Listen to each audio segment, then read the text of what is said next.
Could Israel have ever anticipated the recent wave of unprecedented attacks by Hamas fighters?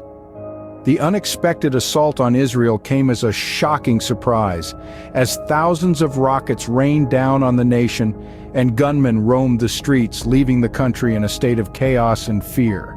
The scale of the attack was unlike anything witnessed before, catching even the most experienced Israeli intelligence officials off guard.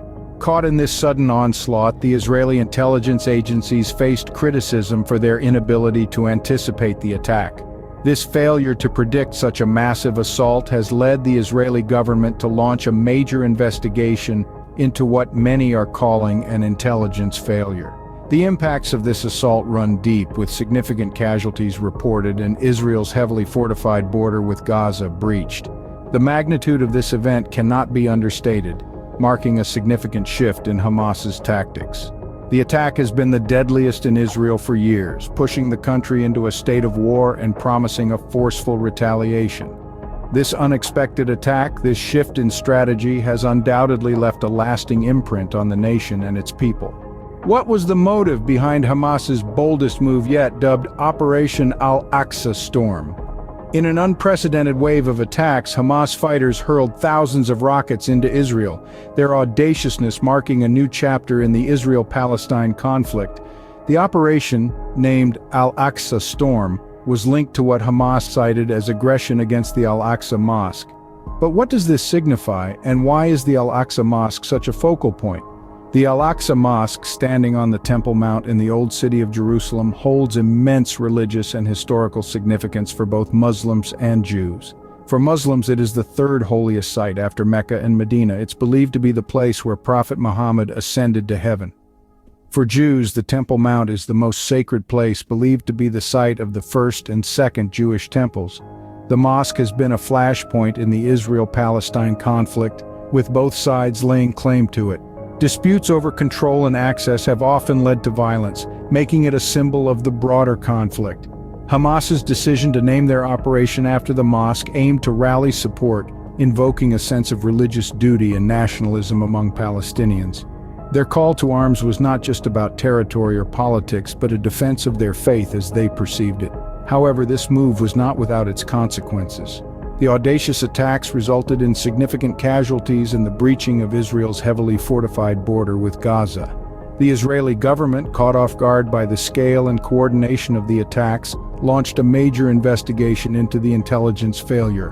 While the operation may have achieved a temporary tactical advantage for Hamas, it also sparked a harsh response from Israel, with Prime Minister Netanyahu declaring that Israel was at war and would retaliate forcefully.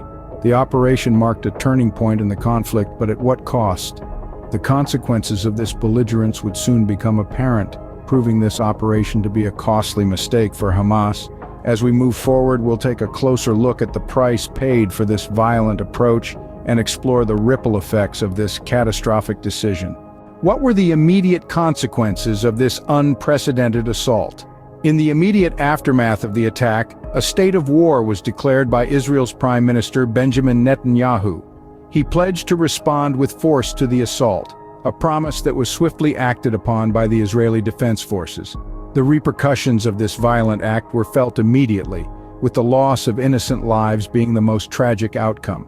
The scale of this assault was immense. Thousands of rockets were launched into Israel, causing widespread fear and disruption. Buildings crumbled, vehicles were set ablaze, and civilians were forced to flee targeted areas. The staggering number of casualties, including 40 Israelis who lost their lives and the 740 who suffered injuries, was a grim testament to the ferocity of the attack. This was not just an attack on Israel's physical landscape, but also a direct assault on the country's intelligence agencies. The precision and coordination of the attack suggested that Israel had been caught off guard, a notion that was reinforced by the Israeli government's announcement of a major investigation into the intelligence failure. The attack also saw an unprecedented breach of Israel's heavily fortified border with Gaza. Hamas fighters roamed the streets, capturing Israeli civilians and IDF soldiers. This audacious move, unlike any other tactics used by Hamas before, was a clear demonstration of their determination to escalate the conflict. The immediate aftermath was a state of chaos, but the long-term consequences are yet to unfold. The ripple effects of this catastrophic decision by Hamas have been far-reaching. From political isolation to international condemnation, the consequences of this assault will continue to shape the dynamics of the region for years to come. It is evident that the cost of violence is high, not only in terms of human lives, but also in the broader context of political stability and international relations. As we navigate through the aftermath of this tragic incident, it becomes all the more important to reflect on the grave mistake made by Hamas and to strive for a more peaceful coexistence in the region. How has this attack impacted Hamas in the long run? This is a question that we must ask if we are to fully understand the ramifications of their actions. When we delve into the consequences, a picture of political isolation, international condemnation, and a tarnished reputation emerges. The political isolation that Hamas faces is considerable. The attack on Israel has strained relationships with other political entities, both regionally and globally. Some nations who had previously treaded a fine line between condemnation and support have taken a firmer stance against the militant group. This isolation significantly limits Hamas's ability to negotiate and collaborate on an international level, a setback that could impact their long-term strategy. Moreover, international condemnation has been swift and severe. Organizations and nations around the globe have denounced the violence enacted by Hamas. This widespread disapproval can potentially damage their standing on the world stage. It's a ripple effect that may influence the group's future actions, possibly leading them to reconsider their approach. And then there's the matter of reputation. The attack has done little to bolster Hamas's image, instead serving to further vilify them in the eyes of many. This negative perception could hinder their attempts to gain support and sympathy, both domestically and internationally. But perhaps the most significant effect is the impact on their future actions and strategy. Faced with isolation, condemnation, and a tarnished reputation, Hamas may find themselves at a crossroads.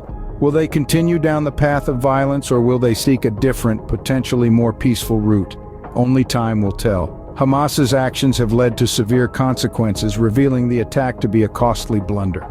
The ripple effects of their decision have not only affected the present, but will undoubtedly shape their future. It's a sobering reminder of the long-lasting consequences that can result from such grave mistakes. What could have been a better approach to address the grievances of Hamas? As we navigate this intricate maze of conflict and strife, it's essential to consider alternatives to violence. One such alternative is diplomacy, the art of dealing with people in a sensitive and effective way.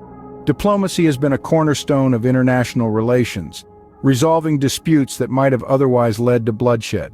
It involves dialogue, negotiation, compromise, and most importantly, a willingness to understand the other party's perspective.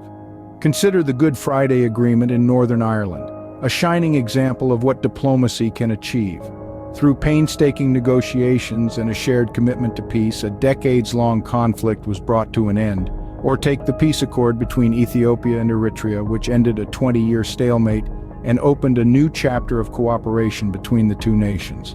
In the case of Israel and Hamas, diplomacy could mean engaging in meaningful dialogue, addressing the root causes of the conflict, and working towards mutually beneficial solutions. It could involve third-party mediation, perhaps from the United Nations or other international bodies, to guide the process and ensure fairness. In addition to diplomacy, peaceful protests and civil disobedience are other powerful tools. These methods can draw international attention to the plight of the Palestinians without resorting to violence. The civil rights movement in the United States and the anti-apartheid struggle in South Africa are testament to the power of peaceful resistance. Lastly, international intervention can play a crucial role. By imposing sanctions, providing humanitarian aid, or facilitating peace talks, the international community can exert significant pressure and contribute to conflict resolution. The bloody attack proves that violence only begets more violence, and the need for peaceful negotiations is more evident than ever. As we reflect on the tragic events and their fallout, it's clear that a diplomatic path, although challenging, is the only way forward for lasting peace and stability in the region. So why exactly was the recent bloody attack a deadly mistake for Hamas? Let's summarize. The assault not only shook Israel but also exposed Hamas's flawed strategies. The immediate aftermath was devastating, with significant casualties and the breaching of Israel's heavily fortified border, but the long-term consequences were even more severe.